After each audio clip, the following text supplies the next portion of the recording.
warahmatullahi wabarakatuh. Kabajamtoota fi daawwattoota kiyyaa warreen jalatti argamtu hundummaan keessanuu kan kiristaana hin jenne kan musliimaa hin jenne warreen hordoftan hundi keessanuu arraan tana keessummaa jabduu qabadheetiin asitti isin argame.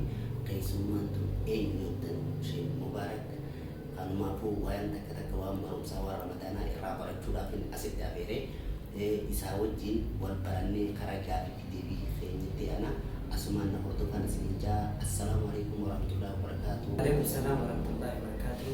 Isinis baga nagaan eegan hordoftoota keenya baga rabbiin subhaanahu wa ta'ala baatii guddoo baatii kabajamtuu baatii ramadaanaatiin isin gahee isinjaa. Ani maqaan kiyyas Mubaarak Ahmad naan jedhanii Ustaz Mubaarak yoo wal barattaniin booda karaa gaaffii fi deebiitiin jecheenaa asumaan waan takka irraa barachuudhaaf isa gaggaafadha.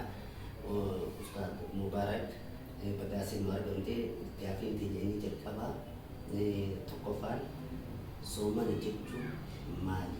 Bismillahir Rahmanir Rahim. Alhamdulillahi Rabbil Alamin. Wassalatu wassalamu ala ashrafil anbiya'i wal mursalin. Amma ba'd. Assalamu alaikum warahmatullahi wabarakatuh. Isinis waan ummata keenya fayyadu ramadaan wajji wal qabate gaafii akkanaa ummata keenyaaf dhiyeessuudhaaf bakka nagaan dhuftanii isinjaa kanaafis jajjabaadhaan isinjaa.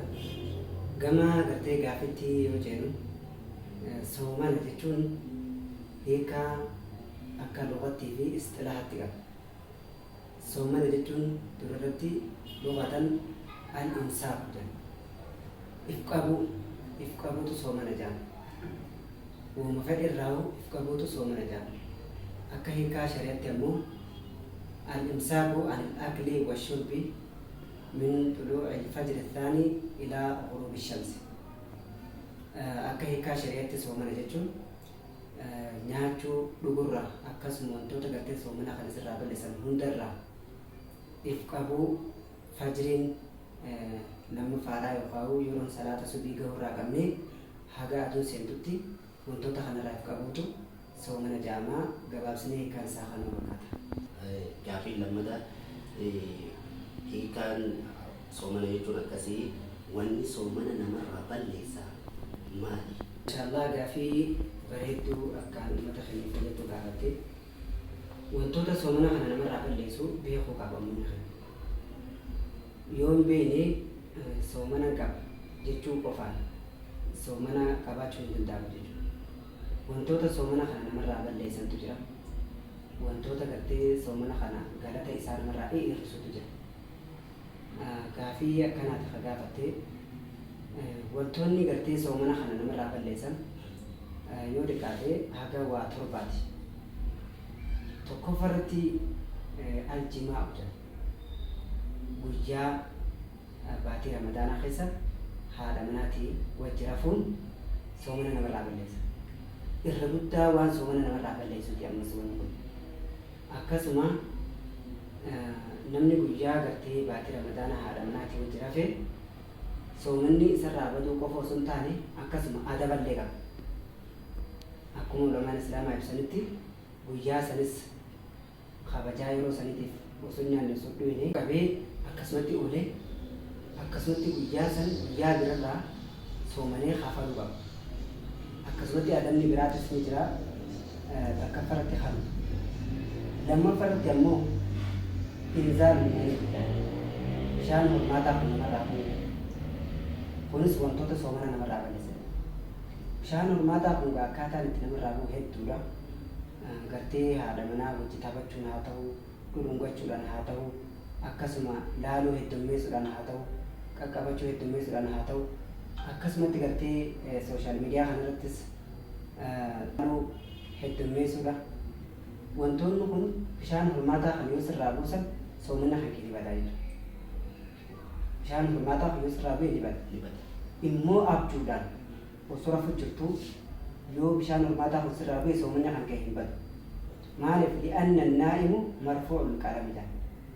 Namni rafu kun filatee niyyatee waa hin godhu qalamni hamtuu fi toltullee itti barreessu irra hin jiru waan ta'eef jecha osoo rafu jiru abjuudhaan yoo bishaan hormaataa kan irraa bu'e soomana isaa hin badu.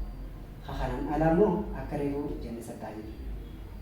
Kan sadaffaadhaa qabxiin soomana namarraa balleessu al-akludan aamidan daakira beekaatu itti yaaddeetu nyaachuun soomana namarraa balleessa. Akkasumatti ashurbu dhuguunis bishaan dhuguunis irraan bilaan sun ta'e itti yaaddeetuma bishaan kana dhuguun ni balleessa jechuudha soomana. Kanarratti gaa waan nama dubbanne kanarratti qur'aanni ibsee jira. Sunis suuraa Baqaraatiin maal jedha? Uhilla lakum leylata siyaami arrafatu ilaa nisaa'ikum hunna libaasun lakum wa antum libaasun lahun. Alima Allahu annakum kuntum takhtaanuna anfusakum fataaba alaykum فتاب عليكم فالآن باشروهن وابتغوا ما كتب الله لكم وكلوا واشربوا حتى يتبين لكم الخيط الأبيض من الخيط الأسود من الفجر ثم أتموا الصيام إلى الليل. والتوني سدين هذا مناتي وجرفوا شان الماتا نمر رابو ناتشو لغون جنحون آية عن خيسي بسمايت هذا أفريد النجر هذا ناتي وجرفوا تاكا أكسم غتي nyaachuu lama dhuguu sadeen kun aadaa kan keessatti ibsan. Kan afuraffaadhaa bishaan hormaataa namarraa hin jedhu. Kan shanaffaadhaa ammoo ikhraaju dam bil hijaama hobbattee dhiiga ifirraa baasu hobbattee yoo dhiigni sirraa bahee heddummaatii sirraa bahee yoo dadhabdee inni furamanchu somnaa. Akkasii qabxiin shanaffaadhaa haqqisuudha. Yoo haqqiftee beekaa yoo haqqiftee kophee keessee yoo haqqiftee soomana haqqini badaa jechuudha. Affaadha damul haydi wal nufasaa dubartiin deesse takkaa'uu talagoonni itti dhufee soomani isii ni bada. Soomana yeroo sanii furtee guyyaa birarraa akkasitti soomantee hafatti. Salaata qofa salaatuuf soomanillee dubartii laguun itti dhufee irratti waajibaati. Garuu hin kafaltu soomana garuu lakkaawwattee hafatti. Wantoonni torban kun waan irraa eeguu qabnu waan soomana keenya nurraa balleessuudha. Takkaffaan maal jennee haala naatoo jiraatu lamaffaan nyaachuu sadaffaan dhuguu afuraffaan hobbattee dhiiga irraa baasu jennee shanaffaan haqqisuu jennee jahaffaan akkasuma torbaffaan jahaffaan dhiiga laguutii torbaffaan dubartii deettee jechuudha. Wantoonni soomana namarraa balleessan gabaabsanii haa. Khairan akkuma laatanii galtan ustaazni keenya gaafii teenya gaafa hedduu akka bareedatti hundi ibsanii itti aansee gaa arraaf yaani gaafii nuti qabannees gaafii hangana qophiin waa godhu inshaallah asumaan ustaaza keenyaas waan hafe isinii dhaammatee akkasumatti gaafii teenya gara xumura deemna inshaallah mee asumaan takka maayikii isa deebisee gara xumura deemna nu waliin turaadha. Mee daawwattoota keenyaan maal jettaa ramadaaniinis gaafuu har'a hayyeegaa isinis chaanaalli waan baatiitan uummata keenya fayyadu uummata keenyaaf dhiyeessuudhaaf asitti argama keessaniif hedduu galatomaa rabbis irraa jaalatu akkasuma gartee hawaasa keenyaa wanni ijoo barbaadu chaanaala abdii tuub shawoo kanaa heddummaadha. Channel abdii tuub jiru kana akka gaariitti hordofaadha. Akkasuma subscribes, likes, shares godhaadha isin ja'a. Itti aansee warra baranaa kan bara hedduu nu haa godhu rabbiin deddeebisee waggaadhaan nu haa eeguun isin ja'a. Wantoonni gartee ramadaana wajjin wal qabatanii namni keenya hawaasni keenya baruu qabu waa hedduudha. Haganoo qofaa miti jechuu barbaadeetti. Akkasitti wantoota gartee soomana yookaan ramadaanatti wajjin wal qabatu garuu itti fufuu qabdanii isin ja'a. Amma baay'een gabaabsee dhaamsa kiyya kanuma assalaamu alaykum. Khairan ustaaza keenya asumaan kabajamtootaa fi daawwattoota kiyya ustaaz linkii innillee yuutuuba ni qaba. Linkii yuutuuba isaa yuutuuba kiyya jalaan isiniif kaaya. Like, share godhaadha. Isallee subscribe godhaa fi jajjabeessaa innillee nama yuutuuba qabu. Amma lafaa ol ka'u jira hundi keenyaa wal jala haa dhaabbannu.